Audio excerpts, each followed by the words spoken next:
So what do you do in the last week in DILR? The first thing is just sit down and do an audit of your ability. And based on the audit on the ability, you can also look at, you can in fact pick up, मतलब 5 दिन बचे हैं, DILR का क्या है, एक दिन में बैठोगे तो 20 सेट कर सकते हो.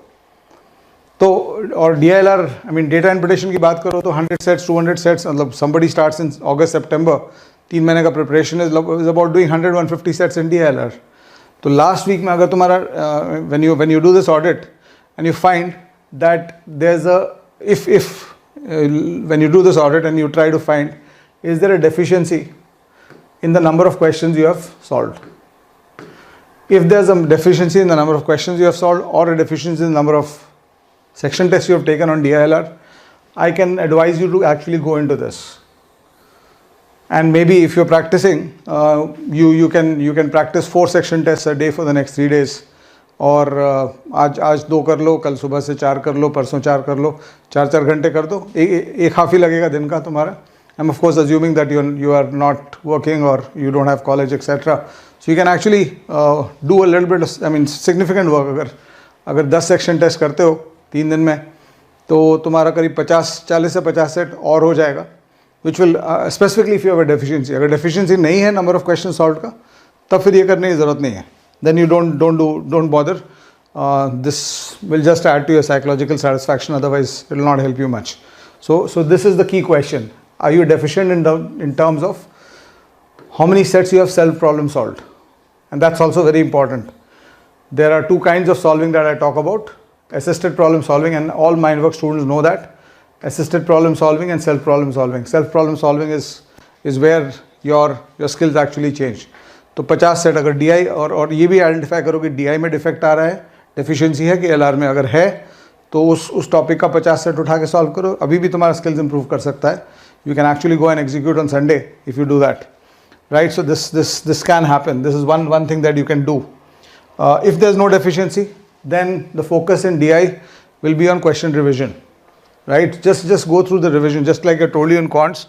500 questions per day देखते जाओ, just look at the question flowchart, look flowchart, 30 seconds per question करते जाओ, just keep looking at it. PYQs नहीं complete किया तो PYQs complete करो. DI में अगर deficiency नहीं है, solved enough sets, 200-300 सेट तुमने बाहर किए हैं, लॉजिकल और ट्रेडिशनल DI मिला के, उसके बाद you have done sets in the mock tests, and then you have done the previous year questions also. Then just do the question revision, just keep looking at the set, 2-minute reading of every set, and visualize the data structure, and also remember the key themes in DI that they are giving these days, especially logical DI का key themes. Traditional DI तो calculated है, वो data extraction करना पड़ता है उसमें. तो अगर वो हो जाएगा तो just I guess most of you know how to handle what a pie chart looks like, what a layered pie chart looks like, what a spider chart looks like, what a triangular chart has to be read like. So I hope you all know that. And अगर नहीं पता है तो उसको एक बार देख लो, because you don't want to be stuck on an easy set because you can't read the data structure. But otherwise, focus on these 3 things. These are the 3 big things in data interpretation: multiple possibility situations, cross-reference data, and missing data. So I think multiple possibility situation and missing data is should be quite clear to you. So multiple possibility situation or missing data situation तो ये तुम लोग को पता होगा. But cross-reference data का बात क्या होता है? What does cross-reference data mean? This is one of the key themes. These are the 3 key themes. अगर तुम across CAT 17, 18, 19, 20 देखोगे, तो multiple possibility situation, missing data and cross-reference data, ये 3 key themes हैं तुम्हारे data interpretation में. DI questions जो हैं, logical DI वाले questions. तो cross-reference data का मतलब क्या होता है? Suppose I have 100 people, and this is one of the favorite things that CAT is doing in the DI sets. Just like LR में वो set theory देते ही हैं, 3 set या 4 set वाला Venn diagram का question देते ही हैं. वैसे this is one of the key themes. You'll see this in multiple questions across the year in CAT. कभी quants में भी use हो जाता है cross reference data का structure. तो suppose मेरे स्कूल में there's a school in which there are 100 students, and those students are divided amongst girls and boys. So I've got 2 kinds of students now, right? Because I've split this 100 people into 2 kinds of people, girls and boys. So there are 2 kinds of people now. Now if I do a separate split of the same 100 people as junior middle school, junior school, middle school and high school kids. तो अब क्या हुआ? I have a split here of two-way split of these 100 people, and now I have a three-way split of this same 100 people. So I have now created 6 kinds of people: junior school girls, junior school boys, middle school girls, middle school boys, high school girls and high school boys. So ये cross referencing कर रहा हूँ मैं. So if I do a separate this thing, suppose I further this thing. Let's say I talk about bright students or topper students and average students. Suppose I split it further into for the same 100 people, I create a new reference point. That okay, if I look at from here, some students are bright and some are average. So if I now look at it, I've got 12 kinds of students.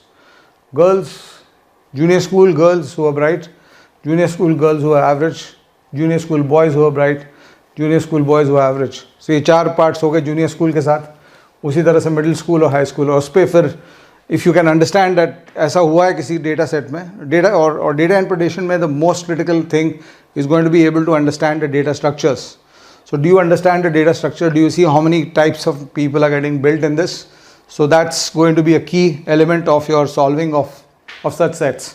तो इनको revise ज़रूर कर लेना ये सब structures को, और थोड़ा सा जब बाकी DI क्वेश्चंस को रिवाइज करोगे तो और कोई स्टैंडर्ड डेटा स्ट्रक्चर्स मिलता है तो उसको रिवाइज कर लेना.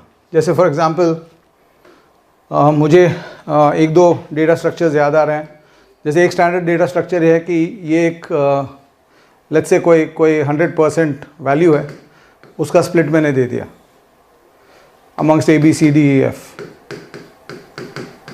Let's say I talk about 6 companies A, B, C, D, E, F, and their revenues are split between A, B, C, D, E, F in this form. Now this 20 is part of that 100% revenue. And then I say that cost, if I look at the cost of these companies, the cost is also 100%. And that cost is split amongst them in different proportions.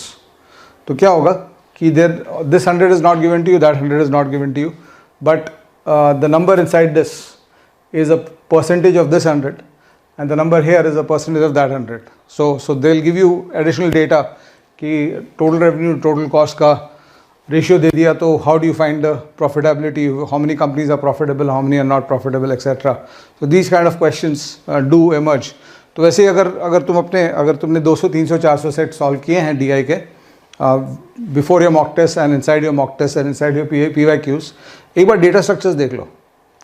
और data structure का मतलब होता है कि 4 variable है, उनका relationship क्या था, A + B - C / D, क्या what is the relationship. Just keep looking at those data structures and get familiarize yourself with them. That would be a good thing to revise. Of course, those of you who are deficient in questions, I told you that you should go back to maybe add more questions now. But those of you who are not deficient in questions, this is what you can do.